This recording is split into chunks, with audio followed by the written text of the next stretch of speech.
Hello and welcome to Nailed on FPL with John and Kris. We're going to look at what happened in Gameweek 9, some of the key lessons learned in preparation for Gameweek 10. There's been quite a few big events happening. Obviously, we've had our fair share of injuries, COVID cases, and lots of goals. And we're going to try and cover some of those key events now, starting off with COVID. Obviously, that's affected Salah.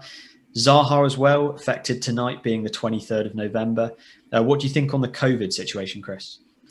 Yeah, obviously, it's a little bit frustrating for managers, obviously. I think the key things to learn from this is that, a really important, having a really strong bench is really important. Not making early transfers during the week because you never know when these COVID cases are going to spring up. Like as you say, we've seen with Salah and Zaha and the likes of Cody and Sace for Wolves as well tonight. So.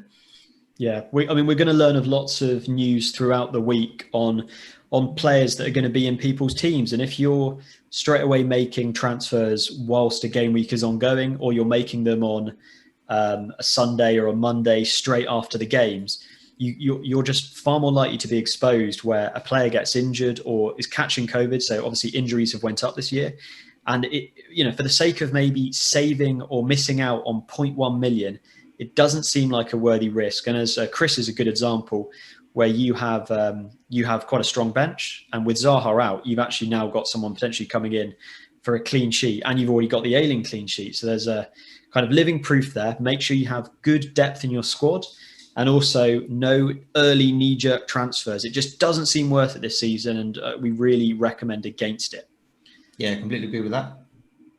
So if we move on to our next talking point, so off the slightly downbeat subject of COVID and now moving on to Spurs, who for many managers, they've served us very well. And I'm going to name the two assets, obviously Kane and Son. But now is the time. Do we want to hold on to them? They're still in this great run of form, but they have horrible fixtures. What are we saying now, Kris?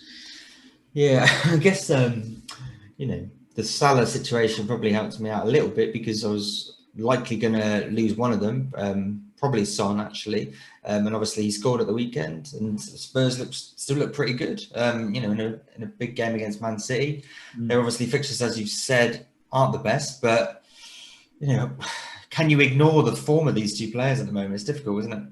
Yeah, they're still going to. I mean, Spurs are still going to turn up with goals.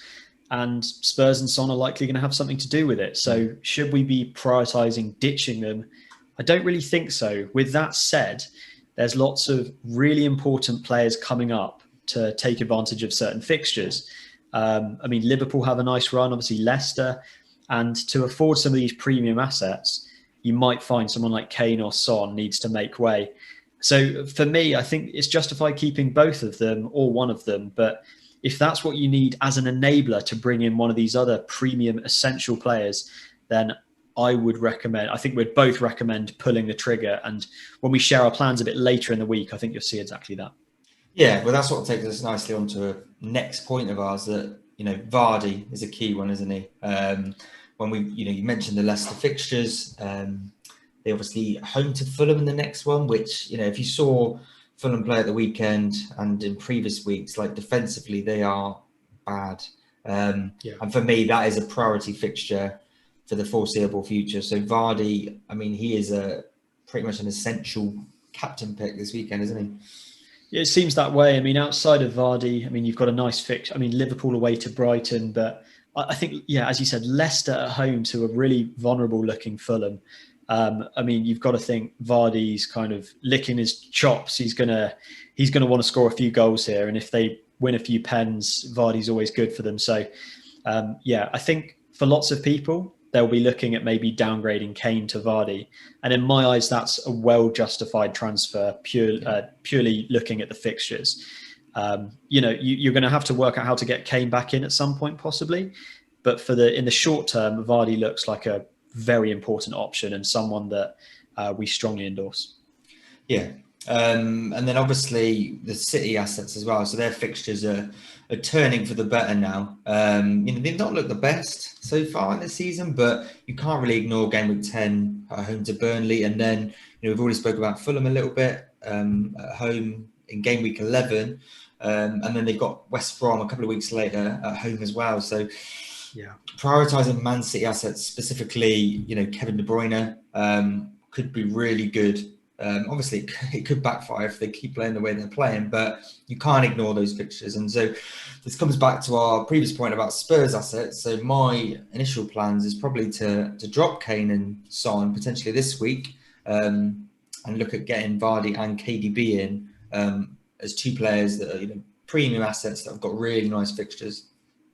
Yeah, and I think that's a pretty solid plan. I mean, some people, so I will be in the camp that's keeping at least one of them, and that will probably be Son, just because of how my plans are shaping, where I'll probably look at a straight Kane down Rain to Vardy. Not nice and straightforward, just because whenever you're doing a transfer like that and you're bringing in someone where you're going to captain them, there's a lot of upside to it straight away, and it's going to justify that -4 sometimes. In some cases where you have that much upside. But coming back to, as you said, Man City, Kris, I mean, they're another team. When you have Man City with some of the best fixtures in the league, that's when you've got to get excited. But I think a lot of managers will be saying, well, City have not scored that many goals this season. I mean, an interesting stat, they've literally scored as many goals as Dominic Calvert-Lewin, 10 goals, which is quite unbelievable for City at this stage in the season. No one would have expected it. And here they are. With that said, they are still underperforming week in, week out, according to the bookies. And I think the next two fixtures are going to be pivotal. If, as I said to Kris, if they don't put at least 3 or 4 past Fulham, I'm going to be off them all season. I feel I was talking up KDB so much, but no, I think this is the time to go for it. I expect huge things from City in that fixture. Why not 5-0, 6-0? I think it's perfectly on the cards. Yeah, completely agree.